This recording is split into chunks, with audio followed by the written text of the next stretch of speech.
Welcome back, Steve Malzberg. We continue with Governor Scott Walker from our previous conversation yesterday. He's the author of his great new book, Unintimidated. I asked him, how far can Obamacare go, and how quickly do we have to act to make sure it doesn't go too far before it becomes irreversible? And here's how it went.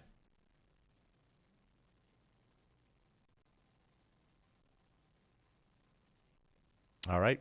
If along the way, and I've argued earlier on this year that we should push to postpone, because there's no way this president, under any circumstance, no matter how low his polls are, he doesn't stand for election again. He's not going to stand for an outright repeal up front. And I obviously disagree with his policies, but I think many of us, if you're in this position, might do that on a different policy. But I do think there is a legitimate case to be made to postpone not just the employer mandate, but the individual mandate. And if you push that back enough, then you do get the time. You mentioned you win the Senate 14, and then 2 years later you get a new president.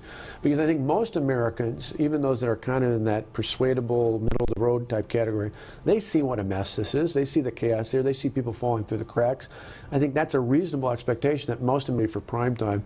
And in that time, we can make the case for a much more viable alternative, which to me is a market-driven one. Don't have the federal government nor the state government telling me or my family what I do with health care. Buy your across state lines. Addresses all those issues, but doesn't have the mighty hand of the government involved in that. And I think people have seen that this is an abysmal failure. They should know, that Obamacare really is the evolution of Hillary Care back 20 years ago. I mean, she was really the one who created this, and this is just the full extension of that. And that's something we don't want to see continue. So, Governor, when Bill Clinton made his statement that, even if you have to change the law, these people should be able to keep their policies, was that the first salvo of Hillary separating herself from this and running from Obamacare, when, as you say, it's merely really an extension of Hillary Care, which will come up in the race in 2016? It was very, very similar to what we saw 20 years ago in that Clinton White House when she was the one leading the charge in that regard. I do think it is one where I don't agree with Bill Clinton's policies, but his politics, he's brilliant. Here he's trying to remove himself, and he apparently is one of the people advising the president at the time to make this promise. Part of the problem with this White House right now is it appears to be that most of their policy decisions are driven by their political shop and not by their policy side, so that they're making promises they just can't.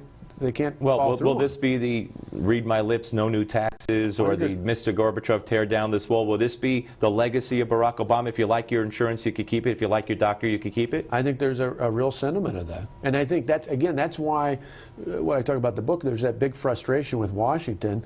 That's why more and more I think people are going to look to leaders coming out of the states to say we offer the better contrast. And in all likelihood, running against Hillary Clinton, whoever the Republican is, tagging her with Hillary Care, Benghazi. I mean, and this is something we haven't talked about, and this is my fear with, or question, especially if you have two governors running, foreign policy.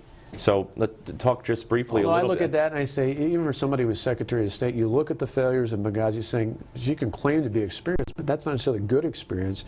The bigger issue... What difference does it make? That soundbite of hers hopefully will be used. Well, and the other part of it is to look at the mess. I mean, Hillary Clinton's been a product of Washington for decades. I mean, the claim out of whether it's from New York or Arkansas or Chicago, she really goes back to her days even staffing, being involved. She is a product of Washington. She's a part of the Washington culture. And I think for many Americans, they look at that and say that Washington's, even the president, in a moment of candor, said you can't fix Washington from within. Right, yeah. That's about one of the few things I agree with him on. Yeah. You need to bring in somebody from outside. And again, that's why I talk about the reforms we've done in Wisconsin, but also the larger reforms that are being done in states led by Republicans all across the country. Talk about, as we talk to Governor Scott Walker, the author of Unintimidated, a Governor's Story and a Nation's Challenge, here on the Steve Malzberg Show. The hardest part, when you look back, I mean, I would imagine having a son, particularly in the book, and a letter that was sent to you, and you had a lot of these, but this one in particular, someone who was talking about killing you, someone who was threatening your family, said they knew where your family lived and worked, and your kids went to school, and they followed them. I mean, that has to send chills up and down your spine, and it's got to weigh on your mind constantly. Yeah, I had tons of death threats, so this one was pretty vivid. I put the whole letter in the book. It was directed to Tonette, my wife. Talked about my kids, where they went to school, where my wife, where my wife worked, where my father-in-law at the time lived, where my parents were at. And, talked about Wisconsin's never had a governor assassinated. I mean, it was just chilling, but instead of intimidating me, what it did was it really ticked me off and made me say, I need to dig in and do the right thing even more. That people aren't going to come in, particularly from outside of my state, and intimidate me or the legislature from doing what ultimately we were charged to do in the first place, to take big, tough decisions, tough but prudent decisions that we're seeing are paying off today. I mean, we had a $3.6 billion deficit. Absolutely. We have a surplus. We've cut taxes $1.5 billion. We've improved the economy. We've got things back on the right track. Had we not made those choices, had we been intimidated and backed away from that, we wouldn't be in a good position we are today. And finally, all right, folks, there you go. Governor Scott Walker, the book, check it out. The book, as we have mentioned, is called Unintimidated, A Governor's Story and a Nation's Challenge. Governor Scott Walker, Republican, Wisconsin. When we come back, former Majority Leader of the House of Representatives, Tom DeLay, will weigh in on a bunch of issues, including